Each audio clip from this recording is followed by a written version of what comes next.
সোহফে ইব্রাহিম ও মুসা। ইব্রাহিম ও মুসা এর সহিফাহে এই শিক্ষা ছিল যে, ইব্রাহিম ও মুসার সহিফাহে এই শিক্ষা ছিল যে, গভীর তাত্ত্বিক, দার্শনিক, ঐতিহাসিক, আন্তঃধর্মীয়, তুলনামূলক, আধুনিক বৈজ্ঞানিক ও সভ্যতার দৃষ্টিভঙ্গিতে একটি পূর্ণ অঙ্গ গভীর বিশ্লেষণ উপস্থাপন করবো ইনশাআল্লাহ। ইন্না হাযা লাফি সুহুফিল উলা। নিশ্চয়ই এইসব বিষয় পূর্ববর্তী সহিফার সঙ্গে ছিল। তাওহীদ, এক আল্লাহর উপাসনা, আত্মশুদ্ধি, তাজকিয়া, সালাত, দুনিয়ার ক্ষণস্থায়িত্ব আর আখেরাতের স্থায়িত্ব, এগুলো নতুন কোনো শিক্ষা নয়, এগুলো আদিকাল থেকে এসেছে। ওহীর ধারাবাহিক ঐতিহাসিক রেকর্ড, ওহীর ধারাবাহিক ঐতিহাসিক রেকর্ড। মানব জাতির জন্য একটাই মৌলিক ধর্মীয় নৈতিক কোড ছিল, নৈতিক কোড ছিল। নবীরা সেই কোটের বাহক, কোরআনুল কারীম সেই কোটের সর্বশেষ সংক্ষিপ্ত সংরক্ষক। ইসলাম নিজেকে নতুন ধর্ম নয়, বরং চূড়ান্ত সংরক্ষিত রূপ হিসেবে ঘোষণা করেছে যে, সত্য কোনো সময়ভিত্তিক আবিষ্কার নয়, সত্য কোনো সময়ভিত্তিক আবিষ্কার নয়, সত্য একটি চিরন্তন বাস্তবতা, চিরন্তন বাস্তবতা। সত্য ওহী চিরন্তন। ধর্মের মূল শিক্ষা সব যুগে একই ছিল। ইসলাম পূর্ববর্তী নবীদের শিক্ষা পুনরুত্থান করেছেন। মানব সভ্যতার নৈতিক ঐক্য, ধর্মীয় বিভাজন মানুষের সৃষ্টি। এটা ঐশী সৃষ্টি নয়, ধর্মীয় বিভাজন মানুষের সৃষ্টি, ঐশী সৃষ্টি নয়। নাহমাদুহু ওয়া নুসাল্লি আলা রাসূলিহিল কারীম। আম্মা বাদ। আউযু বিল্লাহি মিনাশ শাইতানির রাজীম। বিসমিল্লাহির রহমানির রহিম। মহান আল্লাহ তাআলার দরবারে লাখো কোটি শুকরিয়া জ্ঞাপন করছি যে, যিনি আমাদেরকে সৃষ্টির সেরা জীব হিসেবে সৃষ্টি করেছেন, এবং শান্তি ও রহমত বর্ষিত হোক মানবতার মুক্তির দূত, সর্বকালের সর্বশ্রেষ্ঠ নবী মুহাম্মদ সাল্লাল্লাহু আলাইহি সাল্লামের প্রতি। উপস্থিত সুধীবৃন্দ, আজ আমি আপনাদের সামনে কোরআনুল কারীমের এক এমন সত্য তুলে ধরব যে, যা কেবল 1400 বছর আগের কোনো নতুন কথা নয়, বরং এটি সৃষ্টির শুরু থেকে চলে আসা এক শাশ্বত ধারার পূর্ণতা। 1 নম্বর পয়েন্ট হলো আদম আলাইহিস সালাম থেকে ওহীর ধারাবাহিকতা, যা মানব সৃষ্টির শুরু থেকে। আদি উৎস মানুষকে এই পৃথিবীতে পাঠানোর পর আল্লাহ কিন্তু তাদের একা ছেড়ে দেননি। প্রথম মানুষ আদম আলাইহিস সালাম থেকে তিনি আল্লাহ হেদায়েত বা ওহী পাঠিয়েছেন। এই জন্য আমরা কোরআনের মধ্যে দেখতে পাই যে, আদম আলাইহিস সালামকে যখন জান্নাত থেকে নিচে নামানো হলো, আল্লাহ তখন বললেন, আমি আল্লাহর তরফ থেকে যদি কোনো হেদায়েত নামা পৌঁছায়, আর সেটা যে অনুসরণ করবে তার পূর্বের স্থানে স্থানান্তরিত করাবে, তার মানে জান্নাত থেকে নামিয়ে দেওয়া হলো, সেখানেই তাকে আবার স্থানান্তরিত করা হবে, যদি আমার তরফ থেকে কোনো হেদায়েত নামা যায় আর সেটা যে অনুসরণ করবে। এই জন্য ইসলাম আদম আলাইহিস সালাম থেকে ওহীর ধারাবাহিকতা। এ থেকে তিনি হেদায়েত ও ওহী পাঠিয়েছেন। এখানে মূল বার্তা হলো, নূহ আলাইহিস সালাম, ইব্রাহিম আলাইহিস সালাম এবং মুসা আলাইহিস সালাম, ঈসা আলাইহিস সালাম সহ সবাই একই বার্তা নিয়ে এসেছেন। একই বার্তা। আমরা তা স্টেপ বাই স্টেপ আলোচনা করব ইনশাআল্লাহ। এক আল্লাহ ছাড়া কোনো উপাস্য নেই। সব নবীর বাক্য ছিল এটাই যে, এই মূল শিক্ষাই হলো ইসলাম, যা সময়ের প্রয়োজনে বিভিন্ন নবীর মাধ্যমে ধারাবাহিকভাবে আমাদের কাছে পৌঁছে গেছে। এবার আসুন 2 নম্বর পয়েন্ট, পূর্ববর্তী কিতাব কোরআনের যোগসূত্র, যুক্তি ও রেফারেন্স। পূর্ববর্তী কিতাব ও কোরআনের যোগসূত্র, যুক্তি ও রেফারেন্স। প্রথমে আমরা বলি তাওরাতের কথা। এটা মুসা আলাইহিস সালাম এর ওপর অবতীর্ণ হয়েছিল। তাওরাত বা ঈসা আলাইহিস সালাম এর ইনজিল, সব কিতাবও আল্লাহর বাণী ছিল। এখানে বাইবেলের পুরাতন ও নতুন নিয়ম এবং অন্যান্য প্রাচীন ধর্মগ্রন্থে একজন প্রতিশ্রুত নবী বা শেষ ত্রাণকর্তার আগমনের কথা বলা হয়েছে। এখানে কোরআনুল কারীমের দাবি হলো, কোরআনুল কারীমের দাবি হলো যে সূরা আলার শেষ দুটি আয়াত 18 এবং 19 নং আয়াত, সেখানে বলা হয়েছে যে এই দুই আয়াতে বলা হয়েছে যে এই পবিত্র সত্যগুলো যেমন ইব্রাহিম আলাইহিস সালাম ও মুসা আলাইহিস সালামের সাহিফাতেও ছিল। অর্থাৎ কোরআনুল কারীম কোনো নতুন আবিষ্কার নয়, বরং পূর্ববর্তী ঐশী বাণীর এক পূর্ণ অঙ্গ, চূড়ান্ত পুনরুদ্ধার এর সংরক্ষণ। এবার আসি 3 নাম্বার পয়েন্ট, যে 3 নাম্বার পয়েন্ট হলো বৈজ্ঞানিক ও ঐতিহাসিক বাস্তবতা নিয়ে কেন মানুষ বিশ্বাস করতে বাধ্য যে বৈজ্ঞানিক ও ঐতিহাসিক বাস্তবতা নিয়ে অলৌকিক সংরক্ষণ পৃথিবীর ইতিহাসে, যেমন বাইবেল বা বেদের মূল কপিগুলো মানুষের হস্তক্ষেপে পরিবর্তিত হয়েছে বা হারিয়ে গেছে। কিন্তু কোরআনুল কারীম একমাত্র কিতাব যেখানে আজ থেকে 1400 বছর ধরে একটি অক্ষরও পরিবর্তন হয়নি। একটি অক্ষরও। আপনি কোরআনুল কারীম হাতে নিয়ে তা পর্যবেক্ষণ করতে পারেন। এটি কোনো মানুষের পক্ষে সম্ভব হতে পারে না। আপনি তা বিবেচনা করতে পারেন। এবার আসুন বিজ্ঞান ও বাস্তবতা নিয়ে আমরা কথা বলি। বিজ্ঞান ও বাস্তবতা হলো কোরআনুল কারীমে ভ্রমতত্ত্ব নিয়ে বলা হয়েছে মহাকাশ বিজ্ঞান। ভ্রমতত্ত্ব, মহাকাশ বিজ্ঞান বা সমুদ্র তত্ত্ব নিয়ে যা বলা হয়েছে যে তা আধুনিক বিজ্ঞান আর সত্য প্রমাণ করেছে। একজন নিরক্ষর নবীর পক্ষে কি 1000 বছর আগেও এমন সত্য জানা কোনোভাবে সম্ভব ছিল নাকি সম্ভব ছিল না, যদি না এটি সরাসরি স্রষ্টার পক্ষ থেকে আসতো। এখানে মূল বক্তব্য হলো তাওহীদ ও পরকালের সত্যতা। সূরা আলার 14 ও 17 নম্বর আয়াত, সেখানে বলা হয়েছে যে আত্মশুদ্ধি অর্থাৎ আল্লাহর স্মরণ করো এবং পরকালের প্রতি শ্রেষ্ঠত্বের কথা বলা হয়েছে।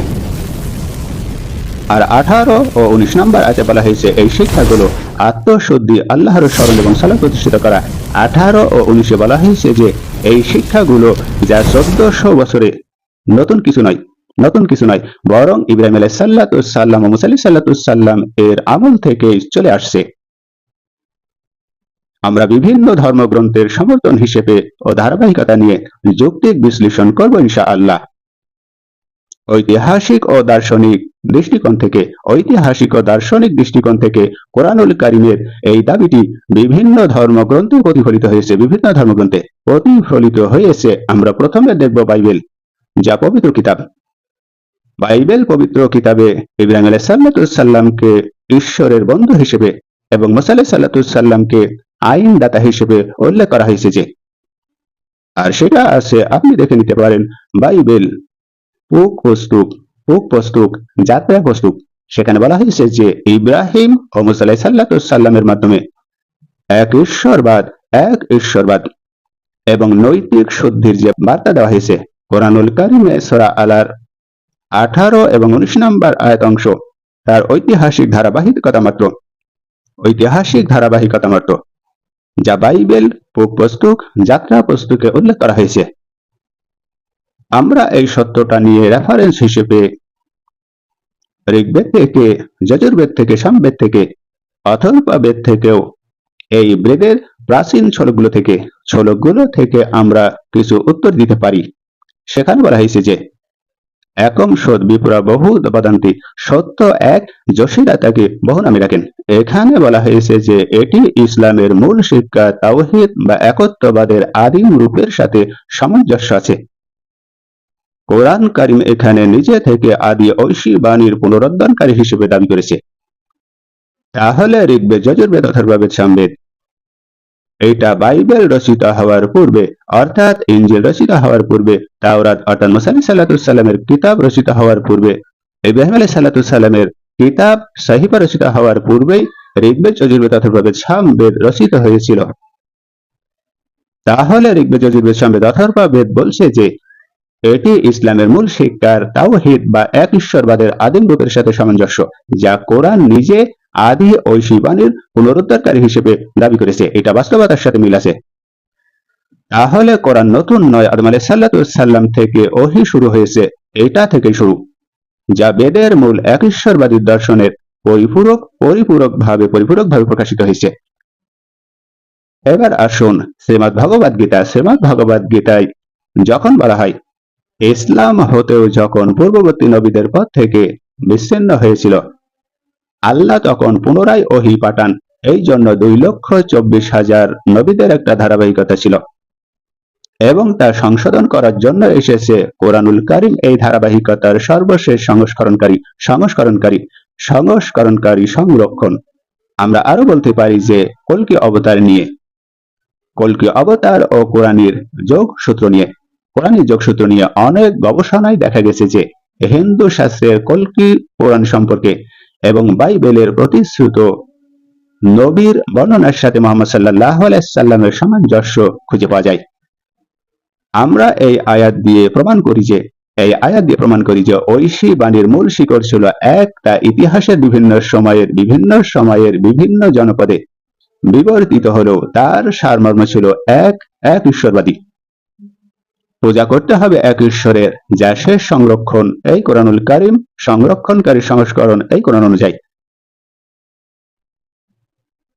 সংরক্ষণ ও পুনরুদ্ধারের বাস্তবতা নিয়েও আমরা কিছু লজিক উপস্থাপন করব ইনশাআল্লাহ। সংরক্ষণ ও পুনরুদ্ধারের বাস্তবতা মানুষকে বিশ্বাসের এই যৌক্তিক ধাপে আনতে হলে আমরা কয়েকটি পয়েন্ট উল্লেখ করব এবং সেই পয়েন্টগুলো খুবই গুরুত্বপূর্ণ। যে মানুষকে বিশ্বাসের এই যৌক্তিক ধাপে আনতে হলে আমরা নিচের পয়েন্টগুলো উল্লেখ করব।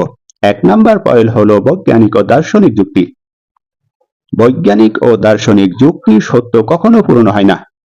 আপনি দেখেন আপনার দাদা অথবা আপনার ঠাকুর দাদা একটা সত্য কথা বলেছিলেন, আজও তা অমর হইয়াছে। বিজ্ঞান বলেছে সত্য কখনো পূরণ হয় না। মহাকর্ষের নিয়ম যেমন আদিকাল থেকে একই ছিল এবং এখনো তা বাস্তবায়িত আছে, ঠিক তেমনি স্রষ্টার একত্ব বা তিনি একজন লা শারীকা লাহ। পরকাল এবং ইহকাল এক, অদ্বিতীয়। এই পরকালের ধারণা একটি শাস্ত্র দার্শনিক সত্য। কোরআনুল কারীম এই সত্যকে কেবল আধুনিক ভাষায় উপস্থাপন করেছে। কোরআনুল কারীম 1400 বছরের সংস্কৃত নয়, কোরআনুল কারীম কেবল আধুনিক ভাষায় উপস্থাপন করা হয়েছে, কমপ্লিট করা হয়েছে। ধারাবাহিকতার বাস্তবতা নিয়ে সংস্করণ করা হয়েছে। এটা নবী মুহাম্মদ সাল্লাল্লাহু আলাইহি সাল্লামের হাত দিয়ে করা হয়েছে। এখানে সহিফার ধারাবাহিকতা নিয়েও আমরা কিছু আলোচনা করব। সহিফা বলতে কি বোঝায়? সহিফার ধারাবাহিকতা হলো ইব্রাহিম আলাইহিস সালাম ও মুসা আলাইহিস সালামের সহিফাগুলো আজ অবিকল অবস্থায় না থাকলেও তাদের শিক্ষার মূল নির্যাস কোরআনুল কারীমের মধ্যে ফুটে উঠেছে। বিশেষ করে সূরা আলার এই আয়াতগুলো, 19টি আয়াত। তাহলে একাধিক ঐতিহাসিক নথিতে সংরক্ষিত কোরআনের সুরক্ষিত হয়েছে। তাহলে সারমর্ম এটা সূরা আলার এই দুটি আয়াত 18 এবং 19 এই আয়াত প্রমাণ করেছে যে ইসলাম কোনো নতুন ধর্ম নয়। ইসলাম বরং এটি আদম আলাইহিস সালামের থেকে শুরু করে ইব্রাহিম আলাইহিস সালাম ও মুসা আলাইহিস সালাম, ঈসা আলাইহিস সালাম সহ এবং মুহাম্মদ সাল্লাল্লাহু আলাইহি সাল্লামের কাছে আসা নিরবিচ্ছিন্ন ঐশী বাণীর পূর্ণতা ও সংরক্ষিত রূপ। তাই মহান আল্লাহ তিনি ঘোষণা করেছেন, ইন্না হাযা লাহিস সুহুফিল উলা, নিশ্চয় এই সব বিষয় পূর্ববর্তী সহিফা সমূহে ছিল। সুহুফি ইব্রাহিম ও মুসার সহিফা সমূহে এই শিক্ষা ছিল।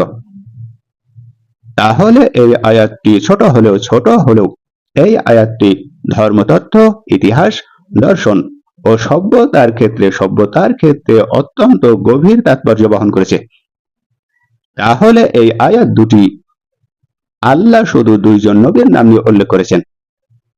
1 নাম্বার হলো ইব্রাহিম আলাইহিস সালামের তাওহীদের পিতা ছিল বিশ্বাস ও আকীদার ক্ষেত্রে, আর 2 নাম্বার আয়াতটি হলো মুসা আলাইহিস সালাম তার শরিয়া আইনদাতা, অর্থাৎ আইন ও শরিয়া। এটা মুসা আলাইহিস সালাম ছিলেন তার পূর্ণ ধর্ম ব্যবস্থা। এই 2 ধর্মের ধারাবাহিকতা নিয়ে 2,24,000 নবী রাসূলের ধারাবাহিকতা ছিল। এই আয়াত দ্বারা বোঝানো হয়েছে যে ওহীর ধারাবাহিক ঐতিহাসিক রেকর্ড। এই আয়াত মানব ইতিহাসের এক মৌলিক ধর্মতত্ত্ব প্রতিষ্ঠা করে। মৌলিক ধর্মতত্ত্ব সব যুগে একই মূল ধর্ম ছিল, আর নবী আলাইহিসসালামরা ছিলেন একই বার্তাবাহক, একই বার্তার বাহক। ইসলাম নিজেকে নতুন ধর্ম হিসেবে উপস্থাপন করে না, বরং চূড়ান্ত সংরক্ষিত রূপ হিসেবে ঘোষণা করেছে। সত্য কোনো সময় ভিত্তিক আবিষ্কার নয়, যা 1400 বছর পূর্বে। সত্য একটি চিরন্তন বাস্তবতা আদম আলাইহিসসালাম থেকে। কোরআনুল কারীম নিজেকে চিরন্তন সত্যের ধারাবাহিক প্রকাশ হিসেবে উপস্থাপন করেছে। তাহলে সত্য হলো ওহীর মাধ্যমে যেটা নাজিল হয়েছে, যা চিরন্তন আদিকাল থেকে। এটা ধর্মের মূল শিক্ষা। সব যুগে এক ছিল। ইসলাম পূর্ববর্তী নবীদের শিক্ষা পুনরুদ্ধার করেছে। মানব সভ্যতার নৈতিক ঐক্য। ধর্মীয় বিভাজন মানুষই সৃষ্টি করেছে, ওহীর মাধ্যমে সৃষ্টি করা হয়নি। আশা করি উত্তরটা পেয়েছেন।